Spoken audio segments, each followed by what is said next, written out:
नमस्कार दोस्तों बात करते हैं अक्षरा सिंह के बारे में। दोस्तों अक्षरा सिंह आज सीतामढ़ी में आई हुई थी। दोस्तों जैसे ही अक्षरा सिंह सीतामढ़ी में आई हुई थी तो दोस्तों उनके फैंस इतने ज़्यादा भीड़ लगा दिए थे कि उस भीड़ को कंट्रोल करने के लिए पुलिस प्रशासन को आना पड़ा था।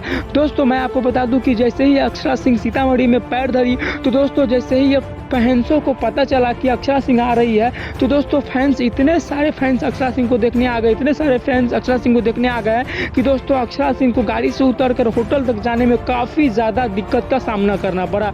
दोस्तों आप लोग कमेंट करके बताइएगा कि क्या आप लोग सीतामढ़ी में रहकर भी अक्षरा सिंह को देखने गए थे कि नहीं गए थे। दोस्तों अब बात करते हैं पावर स्टार पवन सिंह के बारे में। दोस्तों आपको पता होगा कि पावर स्टार पवन सिंह का स्टेज शो था धनबाद में। दोस्तों यह स्टेज शो करने पहुंचे हुए थे पावर स्टार पवन सिंह, लेकिन दोस्तों जैसे ही power star Pawan Singh stage show करने पहुंचे धनबाद में तो दोस्तों स्टेज के बाहर जितने भी फैंस थे पवन सिंह के दोस्तों इतने ज़्यादा हल्ला करने लगे, इतने ज़्यादा तबाही मचाने लगे, इतने ज़्यादा भगदड़ मचाने लगे कि पावर स्टार पवन सिंह को स्टेज छोड़कर उनको भागना पड़ा। और दोस्तों आज आप लोग देख सकते हैं वीडियो में कि किस तरह से power star Pawan Singh road पर नहीं बल्कि खेतों में अपने कार तक जा रहे हैं ताकि उस भीड़ से दोस्तों पवन सिंह बच जाए।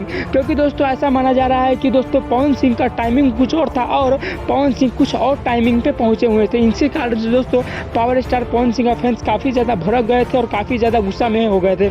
इसीलिए दोस्तों पवन सिंह को अपना स्टेज छोड़कर उनको लौटना पड़ा। और दोस्तों आप देख सकते हैं कि पवन सिंह किस तरह से खेत के रास्ता में नुका कर अपने फैंस से नुका कर गाड़ी की ओर जा रहे हैं और गाड़ी से दोस्तों अपने मुंबई रवाना हो जाएंगे। लेकिन दोस्तों आप लोग कमेंट करके बताइएगा कि यह भगदड़ क्यों मचा था और इतना झगड़ा क्यों हुआ था। दोस्तों अब बात करते हैं महाकुंभ मेला के बारे में। दोस्तों आपको पता है कि किस तरह से महाकुंभ में दिन प्रतिदिन भक्तों का सैलाब बढ़ता जा रहा है। और दोस्तों जिस तरह से भक्तों का सैलाब बढ़ता जा रहा है उसी तरह से दोस्तों रास्ते में भी जाम की संख्या काफ़ी ज़्यादा बढ़ती जा रही है।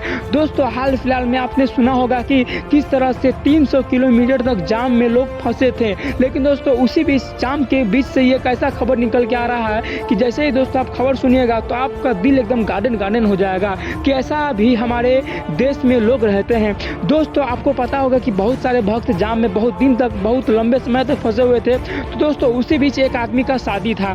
दोस्तों जैसे ही जिनका शादी था उनको पता चला कि हमारे घर के बाहर जो रोड है उस रोड पे काफ़ी ज़्यादा लोग जाम में 3 दिन से फंसे हुए हैं। तो दोस्तों अपने शादी में जितना भोजन बनाए हुए थे सबको दोस्तों दान कर दिए, सबको दोस्तों खिला दिए और जितने भी लोग भोजन बना रहे थे सबको बोल दिए कि भोजन आप लोग तब तक बनाते रहिएगा जब तक यह जाम खत्म ना हो जाए। और दोस्तों जितने भी यहाँ पे जाम में फंसे हुए लोग थे सबको दोस्तों अपने तरफ से जिनका शादी था सबको दोस्तों भोजन कराए और दोस्तों सबको खुशी पूर्वक यहाँ से निकाले। दोस्तों हमारे देश में इतना अच्छे लोग रहते फिर भी दोस्तों हमारे देश के कुछ गलत लोग हमारे देश को बदनाम करने पे तुले होते हैं कि हमारे देश में वैसे है, हमारे देश में ऐसा है। लेकिन दोस्तों मैं आपको बता दूं कि हमारे देश में दोस्तों गलत इंसान की संख्या मात्र 10% है और अच्छे इंसान की संख्या दोस्तों 90% है। तो दोस्तों अगर आप लोगों को वीडियो अच्छा लगे हो तो मेरे वीडियो को लाइक कर दीजिएगा और चैनल को सब्सक्राइब कर दीजिएगा। मिलते हैं नए वीडियो में। जय हिंद, जय भारत।